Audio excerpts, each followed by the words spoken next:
नमस्कार दोस्तों। तो हमारी आज की कहानी है सारे तीर्थ बार बार गंगा सागर एक बार, ऐसा क्यों कहा गया है।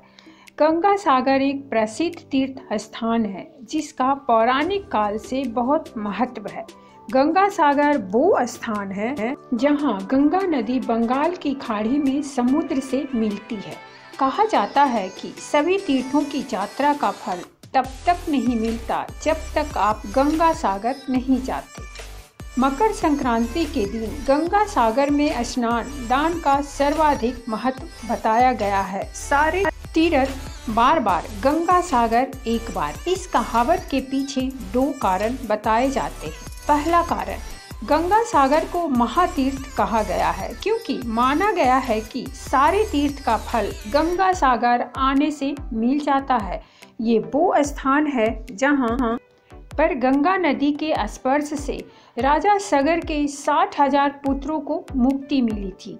इसीलिए कई श्रद्धालु लोग यहां आकर अपने पितरों का श्राद्ध, तर्पण व पिंडदान करते हैं और पूर्वजों की मुक्ति की कामना करते हैं। इस कारण से लोग एक बार तो गंगा सागर यात्रा जरूर करना चाहते हैं। इसीलिए कहा गया है सारे तीर्थ बार बार गंगा सागर एक बार। पुराणों में भी गंगा सागर में दान और स्नान को धार्मिक और आध्यात्मिक दृष्टि से काफी महत्वपूर्ण बताया गया है।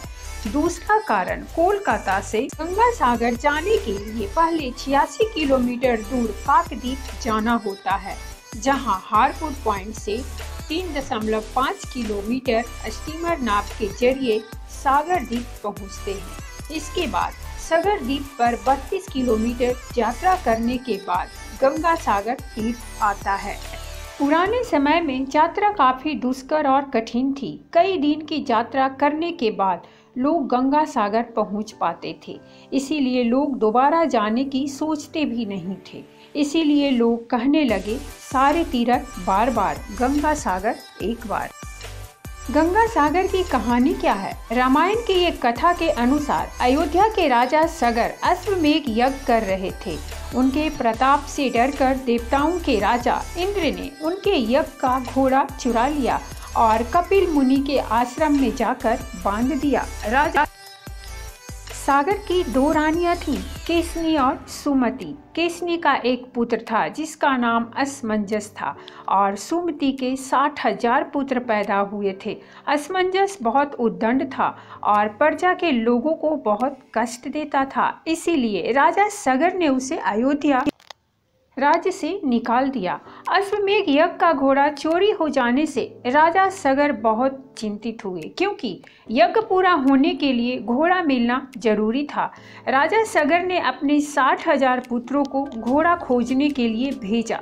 घोड़ा खोजते हुए राजा सगर के वे सभी पुत्र कपिल मुनि के आश्रम में पहुंच गए और घोड़े को वहां बंधा देखकर उन्होंने कपिल मुनि को चोर समझा। कपिल मुनि भगवान विष्णु का अंश अवतार थे, जिन्होंने कर्दम ऋषि के पुत्र के रूप में जन्म लिया था। राजा सगर के पुत्र कपिल मुनि के बारे में नहीं जानते थे और उन्होंने मुनि का काफी अपमान कर दिया। इस अपमान से क्रोधित होकर कपिल मुनि ने राजा सगर के पुत्रों को श्राप दिया कि तुम सब अभी भस्म हो जाओ। मुनि के श्राप देते ही तुरंत राजा सगर के 60,000 पुत्र वहीं भस्म हो गए। जब काफी समय बाद राजा सगर के पुत्र वापस नहीं आए तो उन्होंने अपने पौत्र अंशुमान, जो कि असमंजस का पुत्र था, अपने चाचाओं का पता लगाने के लिए भेजा। अंशुमान भी खोजते खोजते कपिल मुनि के आश्रम पहुंच गया। वहां उसने यज्ञ का घोड़ा और हजारों की संख्या में अस्थि पंजर और राख देखी तो वो समझ गया कि क्या हुआ होगा। अंशुमान ने कपिल मुनि की स्तुति की और कृपा की प्रार्थना की। कपिल मुनि ने प्रसन्न होकर आंखें खोली।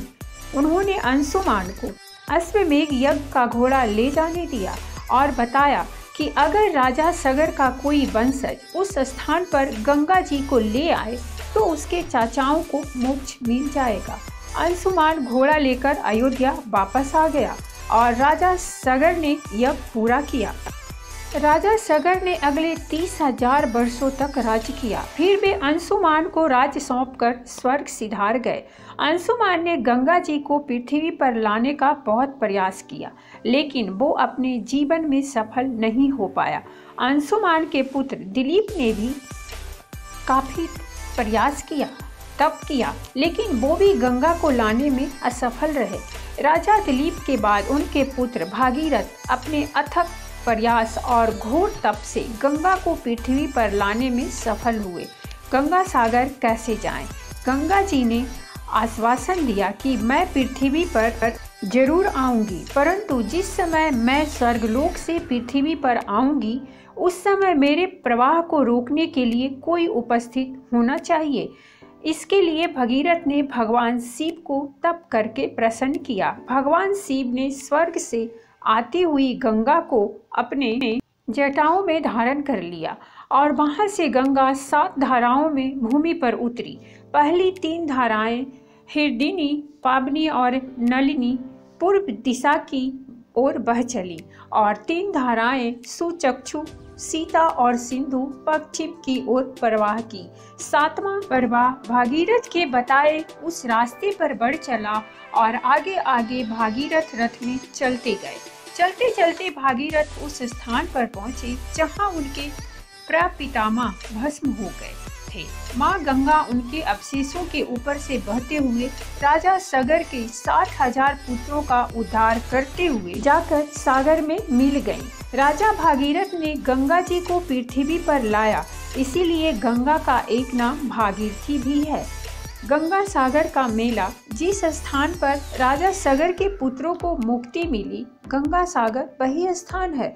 यहाँ पर कपिल मुनि का मंदिर है जहाँ लोग दर्शन के लिए जाते हैं। गंगा जी जिस दिन पृथ्वी पर अवतरित हुई वो मकर संक्रांति का दिन था। संक्रांति के दिन गंगा सागर में स्नान का बहुत महत्व है, इसीलिए हर साल मकर संक्रांति के दिन गंगा सागर में विशाल मेला लगता है जहां लाखों लोग स्नान और दान के लिए आते हैं। गंगा सागर का मेला 5 दिन तक चलता है।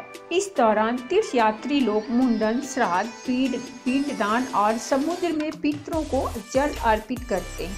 गंगा सागर में कपिल मुनि का प्राचीन मंदिर था जो कि समुद्र में समा गया। 1973 में यहाँ कपिल मुनि का नया मंदिर बना जहां श्रद्धालु और तीर्थयात्री दर्शन के लिए जाते हैं। गंगा सागर गंगा नदी का एक छोटा सा डेल्टा द्वीप है जिसकी आबादी करीब 2 लाख और क्षेत्रफल 282 वर्ग किलोमीटर है।